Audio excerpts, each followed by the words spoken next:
Yes, mwana sawa sawa digital tumeweza kupata taarifa ya kifo cha mmoja kati ya wakurugenzi ambao walikuwa wanafanya kazi katika shirika la umeme TANESCO kutoka hapa Tanzania, na tunajua kuna baadhi ya watu pia wameweza kushuhudia, lakini pia kuna baadhi ya watu ambao wamekwisha kusikia habari hii ya kuhusiana na bwana mkurugenzi huyo. Sasa bodi ya wakurugenzi wa shirika la umeme Tanzania, nikimaanisha TANESCO, imeweza kuthibitisha kifo cha aliyekuwa mkurugenzi mtendaji wa shirika hili la TANESCO, mhandisi Gisma Nyamo Hanga, ambacho kiliweza kutokea Jumapili ya tarehe 13 mwezi wa 4 mwaka 2025 baada ya kuweza kupata ajali ya gari katika wilaya ya Bunda mkoani Mara. Bwana alikuwa Bunda huko mkoani Mara, ndipo ambapo aliweza kupata ajali katika safari zake za hapa na pale, safari za kuweza kulipambania taifa hasa katika masuala mazima ya TANESCO. Ikumbuka kwamba kwa kipindi hiki kumekuwa kuna ukatikaji sana wa umeme, kuna baadhi ya sehemu, so huenda viongozi hawa pia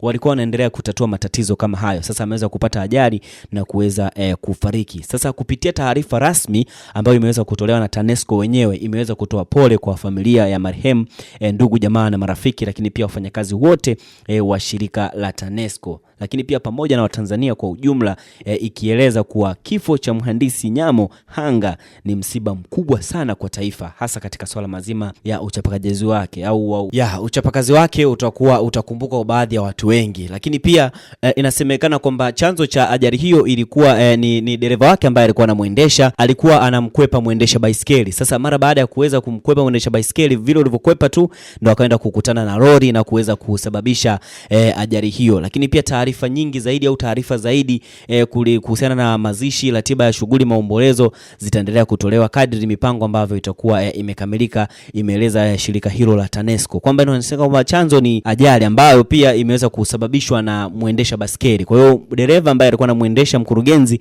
alikuwa anataka kumkwepa, so mara baada ya kuweza kumkwepa akaweza kukutana na lori na kuweza kusababisha ajali hiyo. Kama unavyotazama picha, gari hii imeweza kuchakaa kwisha kabisa na kuweza kusababisha dereva pamoja na waziri huyo au mkurugenzi huyo kuweza kupoteza maisha. Sasa sisi kama sawa sawa digital, taarifa hii tutakuletea kadri ambazo zinakuwa zinaendelea kutokana na masuala mazima ya mazishi na vitu vingine kama hivyo. Sisi kama sawa sawa digital tunakwambia habari kinganjani mwako ndizo ambazo unakuwa unazistahili kuzipata kwa muda na wakati wote ambao unakuwa unafaa.